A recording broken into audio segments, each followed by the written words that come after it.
crimes keep happening in your store. And sometimes you can't see that coming, right?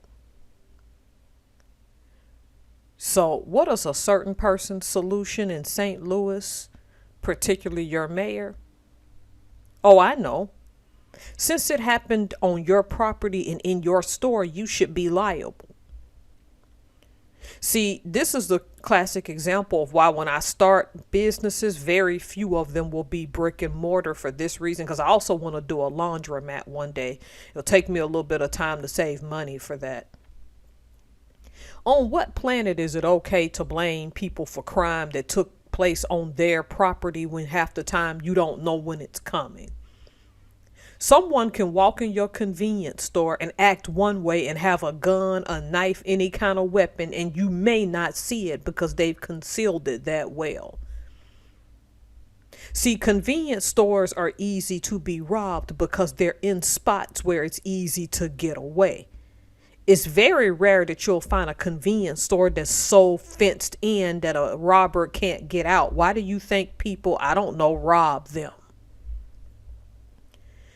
And now you got a nerve to be asking these people to play cop on their own grounds. Then they had the nerve to say, well, this is because Atlanta has a ongoing new law saying that if someone gets shot at the nightclub, they can be held liable. Two entirely different scenarios.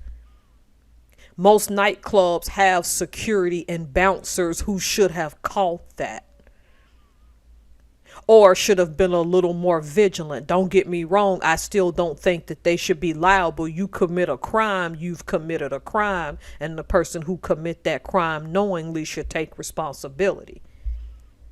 People go in convenience stores to get in and out, and in a moment's notice somebody can pull a gun and shoot and kill everyone. You wouldn't know that that was coming half the time,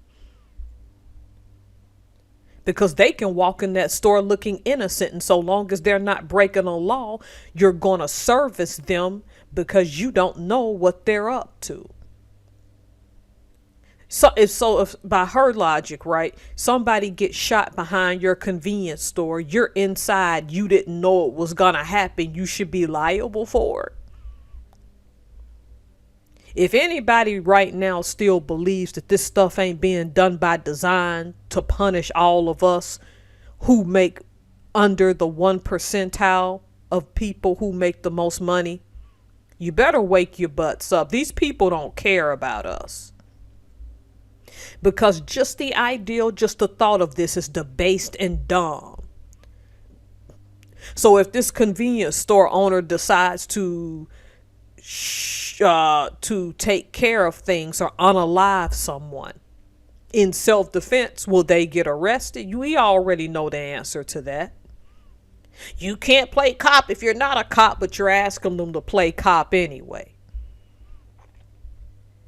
This right here should be a clear sign these people really don't care about us. And if you own a business, please be vigilant. This reminds me of something in Seattle when the homelessness out here got out of control, and a homeless person, because it was cold, it's cold and rainy here a lot, decided to light a fire on the sidewalk right outside of a business. If that fire had gone up, it could have set that business on fire. Business owner calls the cops, and the cops say, hey, they can light that fire there because technically the sidewalk itself is public property, even despite the fact, had to catch myself because I got to stop saying even though, despite the fact that it was just within inches of his doorway. Don't believe the hype when people say they care about small business and small business owners. These people don't care about you. And if you're smart, get out now. If you're smart and you own a business in St. Louis or a convenience store, you may as well just count your losses. Who want to be playing cop when you're not a cop? This is just dumb.